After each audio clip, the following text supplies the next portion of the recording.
बहुत समय पहले की बात है। नॉर्थ चाइना में 3 मंक रहा करते थे। उनका नाम किसी को नहीं पता, क्योंकि उन्होंने कभी अपने बारे में किसी को कुछ नहीं बताया। चीन में आज भी उन्हें बस 3 हंसते हुए मंक के नाम से जाना जाता है। वे तीनों मंक हमेशा एक साथ रहते थे और गांव गांव घुमा करते थे।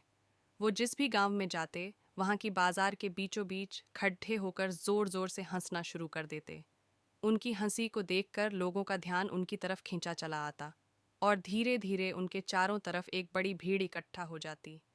वे इतनी एकाग्रता व संपूर्णता के साथ हंसते कि उनकी हंसी देखकर सारा गांव हंसने लग जाता, और जब वो पूरा गांव हंसी के समंदर में डूब जाता तो वे दूसरे गांव चले जाते। वे ना तो कुछ बोलते थे, ना ही कुछ उपदेश देते, और ना ही कोई शिक्षा। वे जहाँ भी जाते अपनी हंसी से ऐसा माहौल बना देते कि लोग अपने सारे दुख दर्द भूलकर बस हंसने लग जाते। पूरे चाइना में उनके बारे में बातें होने लगीं। जब भी उनसे उनका नाम पूछा जाता तो वो बस हंसते थे, और इसी वजह से उनका नाम 3 लाफिंग मंक्स पड डियाच गया।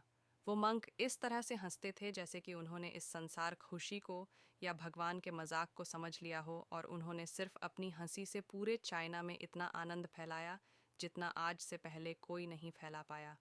पूरे चाइना में घूम घूम कर लोगों को हंसाते हुए समय के साथ वे तीनों बूढ़े हो गए, और एक रात जब वे एक गांव में ठहरे हुए थे तो उन तीनों में से एक मंक की मौत हो गई। ये खबर सुनकर पूरा गांव दुखी हो गया। गांव वाले को लगा कि शायद आज के दिन वो दो मंक ज़रूर रोएंगे, और यही देखने के लिए हर कोई उनसे मिलने आया। जब सुबह हुई तो पूरा गांव इकट्ठा हुआ, लेकिन वो दोनों मंक तीसरे मंक की बॉडी के पास बैठकर ज़ोर ज़ोर से हंस रहे थे। ऐसी हंसी जैसी उन्होंने आज से पहले कभी ना हंसी हो। गांव के कुछ लोगों ने उन्हें समझाने की कोशिश की कि यह आपका साथी था और इसकी मृत्यु पर आपको हंसना नहीं चाहिए।